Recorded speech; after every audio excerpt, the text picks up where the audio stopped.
Hola, com esteu? Surto del meu retiro espiritual i artístic i comunicatiu de retrobament de creadora de contingut, per dir-ho d'alguna manera, per a parlar-vos de la Gamescom, perquè la veritat és que tenia moltíssimes ganes i tot i que enguany m'he desconnectat una miqueta del no E3, he vist moltes coses que la veritat és que tenia ganes de xerrar en totes vosaltres. Així que espero que me deixeu a comentaris què vos ha paregut aquest Opening Night Live, que és de la part més important, per dir-ho d'alguna manera, de la Gamescom, amb els jocs que més heu destacat, etc. Però anem a parlar perquè n'hi ha coses bones i roïnes, però jo tenia moltes ganes de fer aquest vídeo, així que aquest vídeo serà una tria de lo que a mi m'ha cridat l'atenció i de lo que m'ha agradat. Ens situem en la Gamescom. La Gamescom, com he dit abans, és d'alguna manera el tancament del cicle de conferències de l'antic E3, el que ara li diem el no E3. Ja sabeu que més o menys comença de cara al febrer-març amb un, jo li fico també el Minecraft Live perquè considero que també Minecraft és important, però podríem dir que amb l'State of Play de PlayStation és com li donem el tret d'eixida d'aquest no E3 i ja no mos tornem a veure fins, oficialment, fins a els The Game Awards, que són el 10 de desembre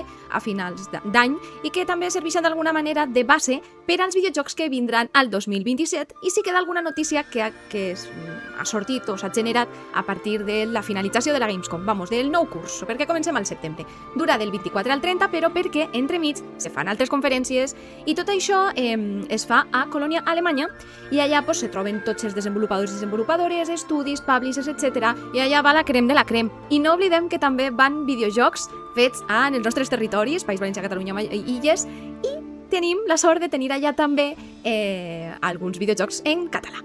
Bé, què més? He de dir que el que he vist, que m'ho he vist avui dia 26 que esteu veient aquest vídeo, el considero m'ha paregut molt més fluix que anys enrere. No el més fluix, però pot ser sí dels últims anys. També una cosa que agraeixo és que ja de la Xina he vist, crec que una cosa només, Corea he vist algun parell de coses i del Japó també ha reduït. No me refereixo dels territoris que se desenvolupen els videojocs, sinó de l'estètica i la temàtica. Com ja sabeu, els cicles dels gèneres que es repeteixen any rere any va canviant una mica i crec que ja han baixat una miqueta les revolucions de crear aquest gènere o estil de videojoc. Què vos pareix? Conteu-me també. Enguany, per exemple, el que m'he donat compte és que és el cicle, una altra vegada, dels RPG i fantasia. Segur que es coincidiu en mi perquè la majoria de coses que tinc jo apuntades a la meva llista, paperet, i que he pogut veure en general anava per eixa línia. Però sí que és veritat que moltes vegades n'hi ha un gènere que es fa molt pesat i ho hem pogut veure. Quan va sortir, per exemple, el Genshin Impact, Déu meu senyor, això és el que vam haver de viure, per favor. Què hem pogut veure també en aquesta edició? És que n'hi havia molt de contingut que ja coneixíem i per tant ha estat més bé un repàs o una ampliació de temes que això ho desenvoluparé més endavant. Doncs ho dit, estos dies heu d'anar una mica en compte perquè se conten i se xarren coses que potser en l'Opening Night Live, que és el que anem a parlar avui de la Gamescom, pues no serà el mateix i seran noticions. De fet, allà se podran provar jocs que no podrem provar nosaltres potser hasta d'aquí d'un any i que se convertiran potser, espero, en alguna demo. Lo dit, és una ampliació de contingut, algunes dates, gameplay, història, alguns desenvolupadors, però sí, continuo dient que ha estat molt més fluix que anys anteriors.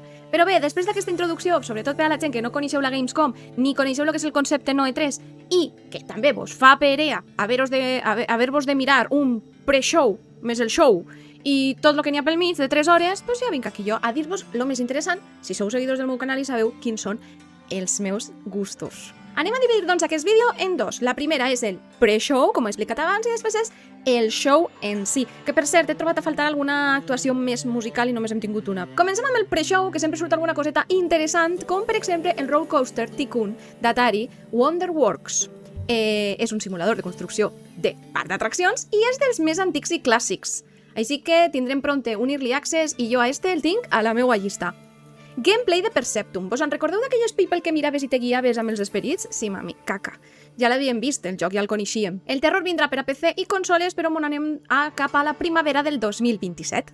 Només per la volada de joc, que penso que paga moltíssim la pena. Arconia Mirror Wars se'n va cap al 2027 i també estarà disponible per a Switch 2. Per què faig l'incís de la consola? Perquè aquest estil de joc que veureu en els trailers i en la imatge recomano moltíssim per jugar-lo en consola portable.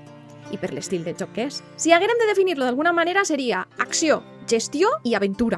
Sí, les 3 coses en una. És una botxeria i per això el tinc a la llista. El 13 d'octubre tindrem Valor Mortis, que és un Souls. Si haguérem d'encasillar en gènere seria aquest, el Souls. Estarà a Xbox Game Pass i parlem de zombis i ressuscitats en l'època napoleònica però barrejat amb fantasia fosca. Jo la veritat és que quan ho he vist he dit, mare meua. De fet, el protagonista està ressuscitat pel mismíssim Napoleó. Ojo, perquè Piccolo Studio i Krafton s'han unit per a portar-nos aquesta interessant aventura que la veritat és que m'ha cridat molt l'atenció i no només per la seva estètica. Parlem de Age Twisters, que sortirà el 2027, i jo em pregunto si el tindrem en català, sobretot per Piccolo Studio. Però aquí el que mos trobem és una aventura narrativa amb trencaclosques. Mos dona estètica, mos dona història, mos dona un disseny que és molt xulo i unes mecàniques, pel poquet que hem vist, que són prou top. Vos en recordeu d'Onimusha, de la demo que vam jugar així al canal? Pues ara el que mos han ofert, que no sé per què la veritat, però bueno, no sé si a lo millor és que no va sortir massa bé el tema de la demo, mos donen, o mos mostren, una demo extesa.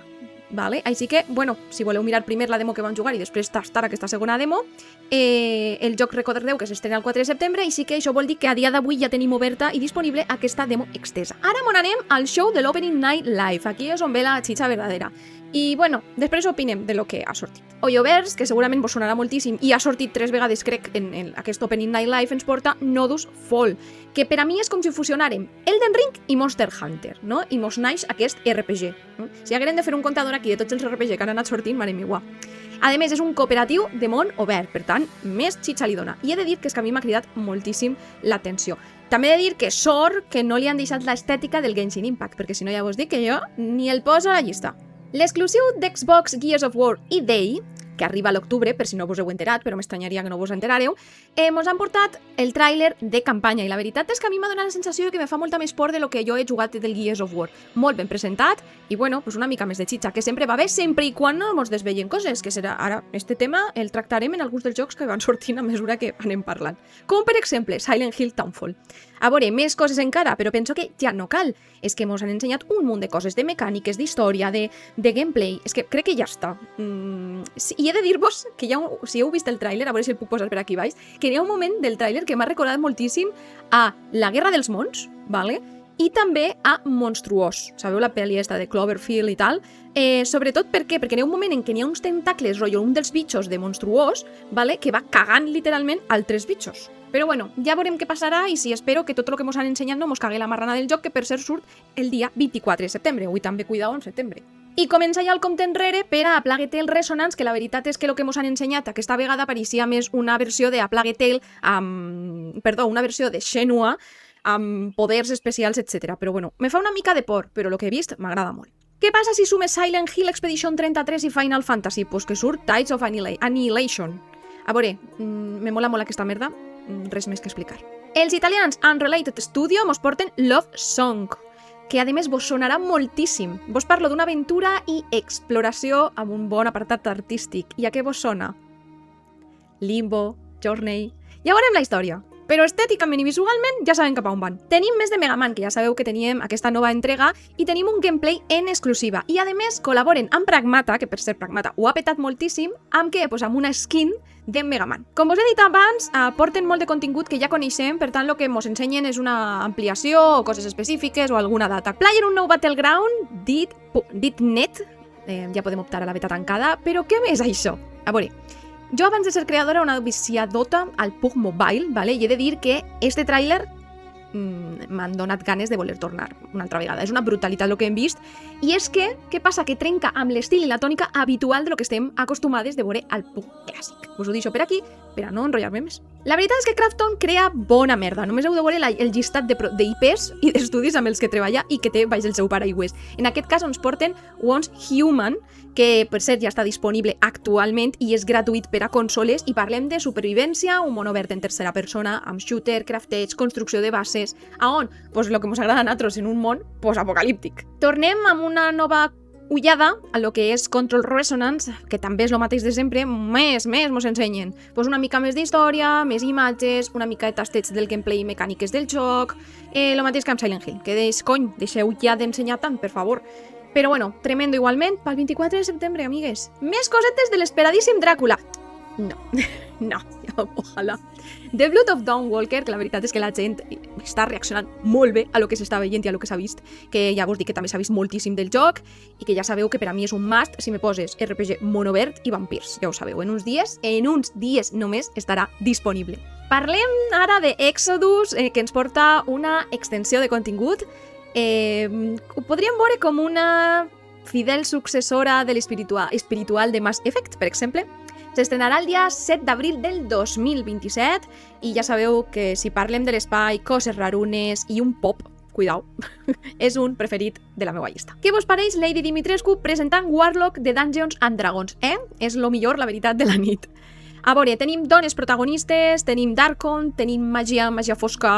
Després de la seva presentació al 25 hem pogut veure gameplay, ja sabeu que ho comprarem amb els ulls tancats. Mos han donat combat, mos han donat exploració i mos han donat enemics, però en la seva bona mesura, no vos assusteu. Imagineu un RPG inspirat en les Mil i una nits i en l'Aladín.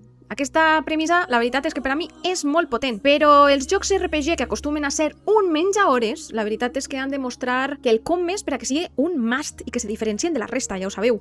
Vos parlo de 1001 Threads of Mithan, que jo penso que encara ha de demostrar més de lo que poquet que hem pogut veure, però la veritat és que mereix un lloc en aquesta llista. Metro 2039, un esperadíssim de la saga, ja hem parlat d'això, de lo nou de la saga, però és que en aquesta ocasió el que hem pogut veure és un nou tràiler amb part d'història i algo de jugabilitat. La veritat és que tinc moltes ganes de fumar-me el marís, però haurem d'esperar al febrer del 2027. Parlo de Hitman, que sí, que és un extra de contingut, però és que la nada de olla amb el Snoop Dogg, hola, l'han anomenat The Herbalist. Vamos, és que ni pintau. És contingut gratuït per al joc i jo ho poso perquè ja sabeu que tot el que sigui Hitman 007 i rotllo Uncharted, així és tot benvingut i jugable. I ara anem amb una mica de música amb Stage Tour, que tot el que sigui formar d'una banda mítica i tocar cançons que em flipen, vamos, cap a dins. Això ho tindrem per al 10 de desembre, just el dia dels The Game Awards. Ja sabeu que estos dies estic jugant al City Skylines moltíssim, he tornat al 2, evidentment. Després me canso i torno a deixar-ho molt de temps, però bueno, el tema és que si me presentes un Lego Skylines, pues evidentment hauré de tornar. O sigui, és que este ni dubtes de que ha d'estar. Però bueno, si barreges això, City Skylines, amb l'humor i l'estètica de Lego, pues evidentment sí, gràcies, crec que no cal dir res més. El remake de Heroes 3 Might and Magic continua avançant perquè ja sabíem que teníem un remake d'una de les entregues de la saga. Que la veritat és que crec que a nivell de xarxes i comunitat no ha alçat molta pols ni emoció, però també vos dic que té un fandom arrelat i jo vaig començar amb el 5, que el tinc per aquí, i així que m'agradaria veure què tal i què és el que fan amb el remake i potser tastar-lo. També vos dic que una nit com aquesta no podia passar sense alguna cosa d'estètica cyberpunk. I aquí entra No Law per al 2027, que és un RPG d'acció i molt obert, estil cyber noir, que es diu, policiac i estil Blade Runner, en primera persona amb mecàniques que segurament vos resultaran molt conegudes si heu jugat a Cyberpunk 2077. Del següent joc no vos vaig a negar que els primers segons pensava que era alguna cosa relacionada o nova amb Alan Wake, i la veritat és que si Remedy me porta algo, sempre és un sí a mi ciela. Parlem de Cinder City, espero haver-ho pronunciat bé, que la veritat és que em crida molt l'atenció, però ara primer haurem de saber quan s'estrena i haurem de veure si hi ha una demo ni alguna cosa per a que a mi m'enganxem molt més i pensar més si al final el compre o no. Tot el que sigui un successor espiritual de Soma no mereix un debat per jugar-lo. Parlem de Ontos de la mà de Frictional Games i Kepler Interactive, que ja els coneixem en esta casa. És un thriller psicològic, de misteri, de ciència-ficció i en primera persona.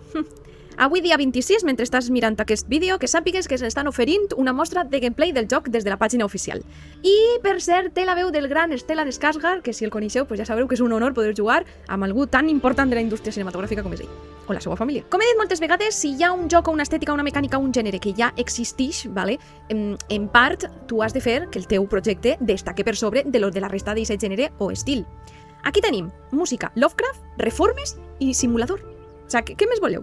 Sobretot per lo que a mi m'agrada jugar.